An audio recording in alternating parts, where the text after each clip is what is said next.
एक तरफ पाकिस्तान दुनिया भर में चिल्ला चिल्ला कर कहता है कश्मीर हमारा अभिन्न अंग है, हमें कश्मीरी लोगों से बेहद मोहब्बत है, और दूसरी तरफ अपने ही कब्जे वाले इलाके में अपने ही लोगों पर गोलियां चला दी जाती हैं। 30 से ज्यादा लाशें गिर चुकी हैं, हजारों लोग सड़कों पर हैं, और पाकिस्तान आर्मी ने अपने ही नागरिकों को टेररिस्ट यानी आतंकवादी घोषित कर दिया है। यह है पीओके की वो सच्चाई जो पाकिस्तान कभी दुनिया को नहीं दिखाना चाहता। नमस्कार, मेरा नाम प्रखर तिवारी और आप देख रहे हैं सारांश।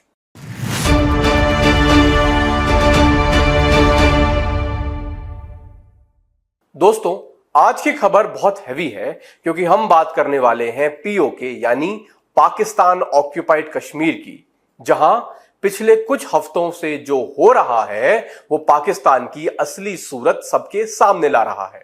तो शुरू करते हैं बिल्कुल स्टार्टिंग से, सारी टाइमलाइंस जोड़ते हैं। तो ये सब शुरू होता है 7 जून 2026 की तारीख से। रात का वक्त था, जगह थी रावलकोट, जो पुंछ डिवीजन का हेडक्वार्टर्स है। यहां एक ट्रेडर को पहले ही दिन यानी 6 जून को लॉ इन्फोर्सर्स के साथ किसी झड़प में गोली मार दी गई। अगले दिन जब उस ट्रेडर की बॉडी को अस्पताल लाया गया तो लोगों का गुस्सा फूट पड़ा। प्रोटेस्टर्स और पुलिस के बीच जो क्लैश हुआ उसमें कम से कम 7 लोगों की जान चली गई। इनमें सिविलियंस भी थे और पुलिस वाले भी थे। कुछ रिपोर्ट्स तो बताती हैं कि मरने वालों की संख्या 11 तक पहुंच गई थी और 70 से ज्यादा लोग घायल हुए थे। अब सवाल यह उठता है, आखिर यह प्रोटेस्ट हो क्यों रहा है? इसकी जड़ में है JAAC यानी Jammu Kashmir joint Awami action committee. यह कोई टेररिस्ट ग्रुप नहीं है दोस्तों, यह एक सिविल सोसाइटी प्लेटफॉर्म है जो सालों से बिजली के बिल, आटे के दाम और गवर्नेंस रिफॉर्म्स को लेकर आवाज उठाता है। लेकिन अब इसकी मांग बदल गई है। अब JAAC की मुख्य मांग है AJ की यानी आजाद कश्मीर असेंबली की उन 12 रिजर्व सीट्स को खत्म करना जो रिफ्यूजीज फ्रॉम इंडियन कश्मीर के नाम पर रखी गई हैं। अब यहीं पर पाकिस्तान का असली खेल समझिए। ये 12 सीट्स 47 से चली आ रही हैं। एक व्यवस्था है ये सीट्स जो 74 के इंटरिम कॉन्स्टिट्यूशन यानी अंतरिम संविधान में फॉर्मलाइज हुई थी और 2018 के 13th अमेंडमेंट से और पक्की कर दी गई।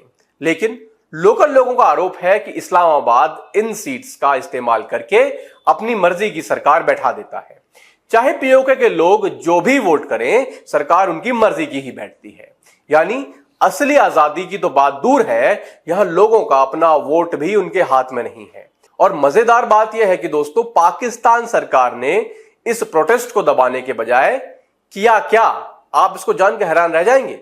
5 जून को ही यानी बड़े प्रोटेस्ट से ठीक पहले JAAC को एंटी टेरर लॉज के तहत बैंड ऑर्गेनाइजेशन घोषित कर दिया गया।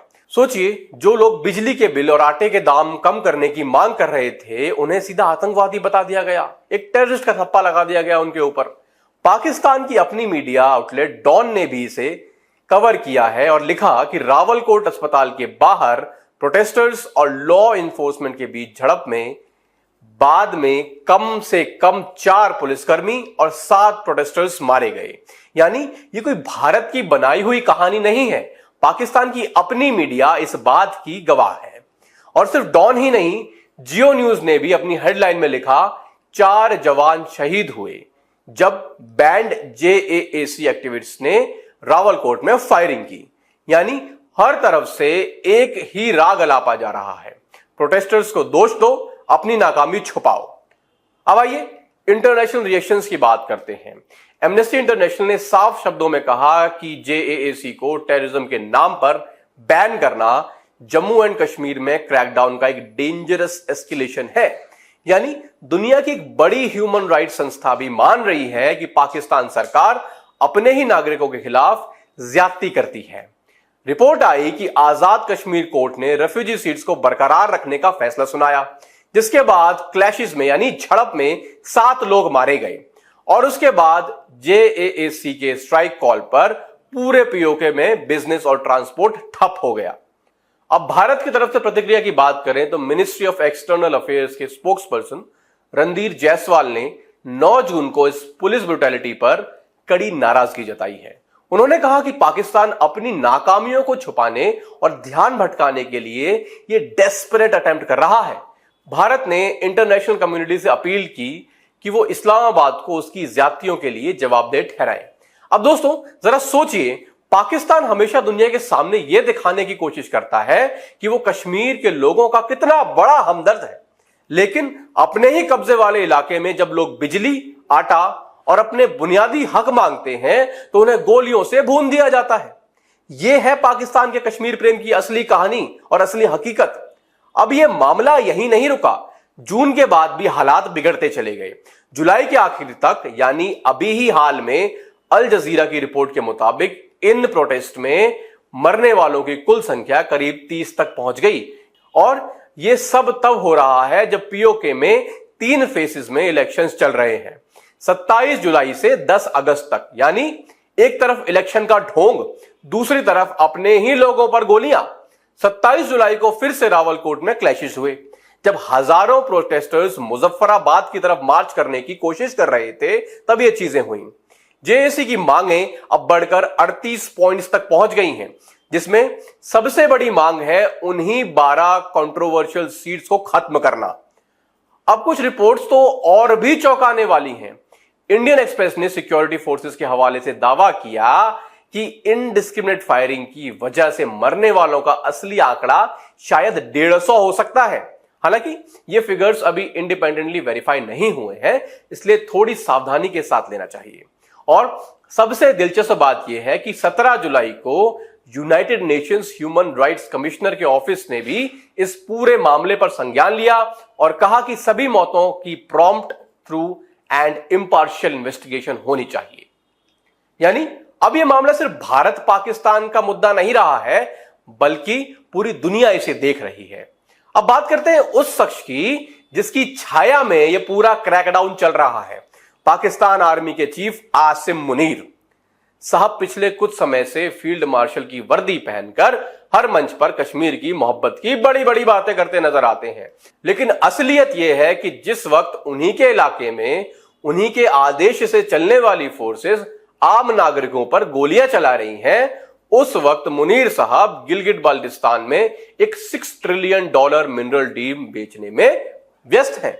यानी एक तरफ जनता की लाशें गिर रही हैं, दूसरी तरफ आर्मी चीफ साहब इन्वेस्टर्स को सुनहरे सपने दिखा रहे हैं।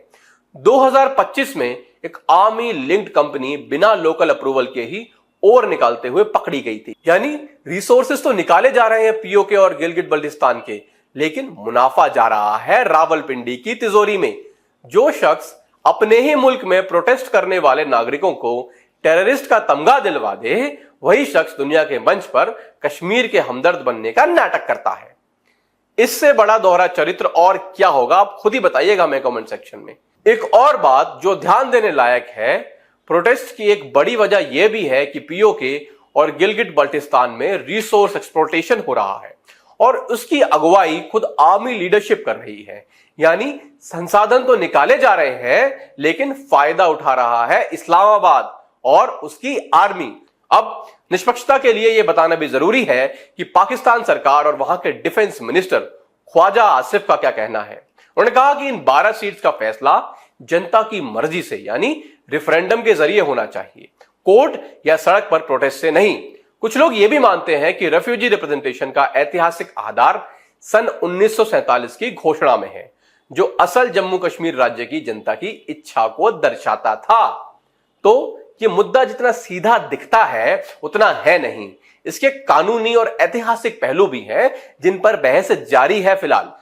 लेकिन जो सच बदल नहीं सकता वो ये है कि जब अपने ही नागरिक सड़कों पर उतरकर बुनियादी हक मांगते हैं और जवाब में उन्हें गोलियों से भूना जाता है, तो वो किसी भी सरकार और किसी भी आर्मी चीफ के लिए शर्म की बात है। तो दोस्तों, यही थी आज की पूरी रिपोर्ट। कमेंट में बताइए आपकी राय क्या है। क्या पीओके के लोगों को आखिरकार अपना हक मिलेगा या नहीं मिलेगा? वीडियो पसंद आया है तो उसको लाइक कीजिए, शेयर कीजिए, CF टीवी को सब्सक्राइब कीजिए। मिलते हैं आपसे अगली वीडियो में, तब तक के लिए जय हिंद, धन्यवाद।